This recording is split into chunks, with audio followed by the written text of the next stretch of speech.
wearing something like a sacramental, a cross, or a scapular reminds you that you have an interior life, that your physicality is one part of you.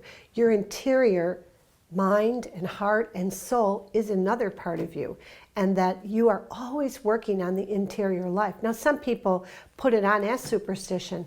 No problem. They're also making a statement. What are they saying? I believe in something bigger. I believe there's something bigger than me, and I'm going to hedge my bets. I want this something bigger to know that I recognize it. Hello, so we're here again talking about spirituality, and we're talking about the idea of the Catholic Church as being an in or out type of religion, and that's a perception that's untrue. You know, it needn't be a burden for you in your thoughts, because it's a faith family.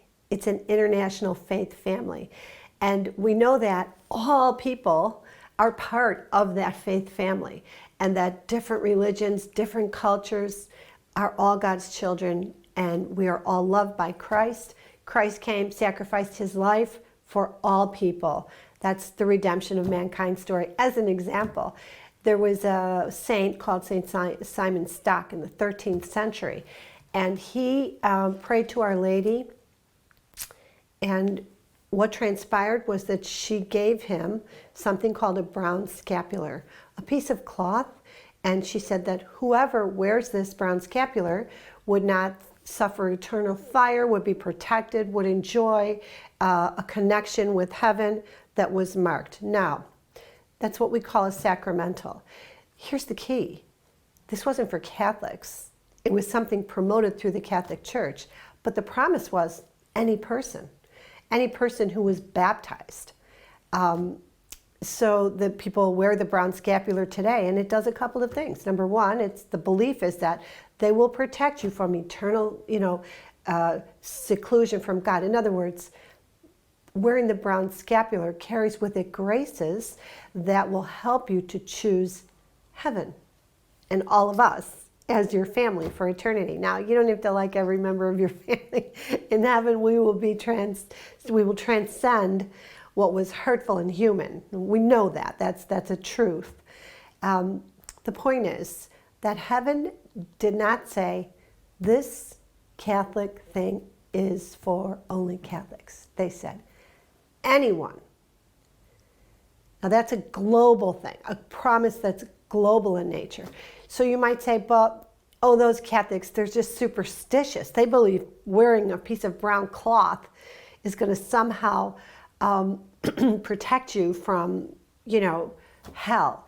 Well, we do believe that, and there's a lot of layers to it. This is one of them.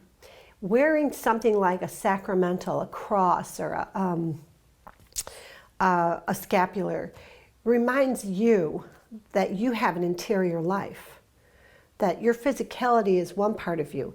Your interior mind and heart and soul is another part of you, and that you are always working on the interior life. Now, some people put it on as superstition. No problem. They're also making a statement. What are they saying? I believe in something bigger.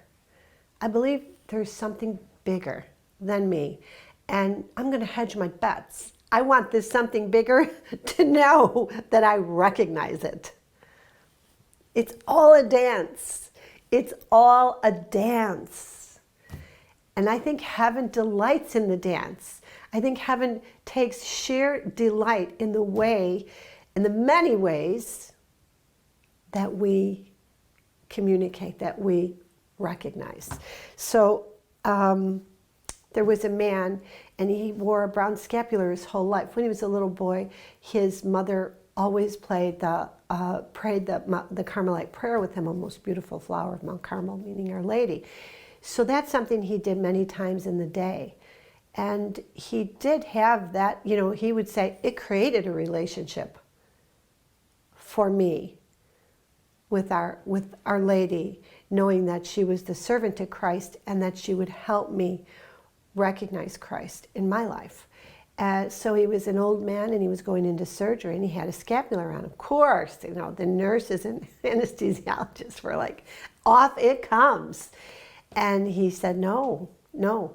And the fight ensued and it delayed everything. And finally the surgeon came over and said, what's going on? We're ready. And he said, they're trying to take my scapular off. I don't know about this surgery. I don't know how it's going to go. I wore this my whole life. This was with me on battlefields. I'm not taking it off. And the surgeon, with an eye on the bigger picture, which was a recollected patient on the table, said, would it be okay with you, and do you think God would understand if we put it under your pillow? I'll promise you that it will stay under your pillow. And the man said, yeah, that would be okay with me. That's fair.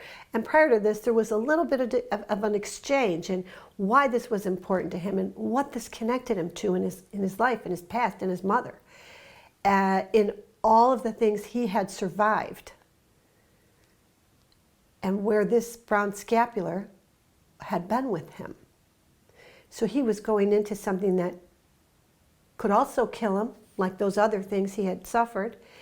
And for him, it wasn't the time to take it off.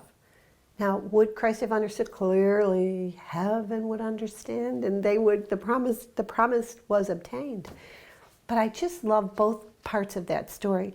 Number one, that the man said, this isn't the time for me to set aside something that's carried me through my whole life.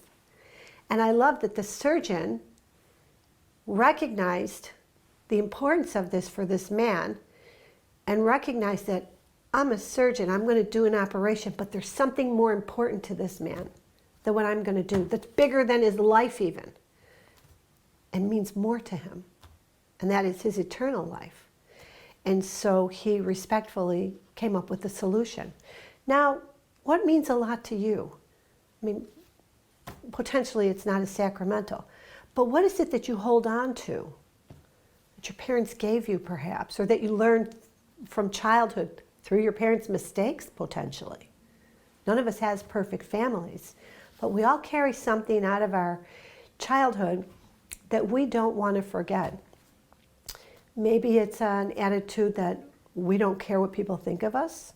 Wouldn't that be priceless? Maybe it's a certainty that we know who we are and we know who we're not. Maybe it's an interaction with your father where somebody mocked him for his job, and what you carried away was your father's humility and dignity and his perspective on that, which is, my job has supported this family for 30 years. I'm not ashamed of my job. Maybe that's what you carry out with you. It's always different, isn't it? So what I would say is we have to ask ourselves these questions. What's important to you? What do you hold on to?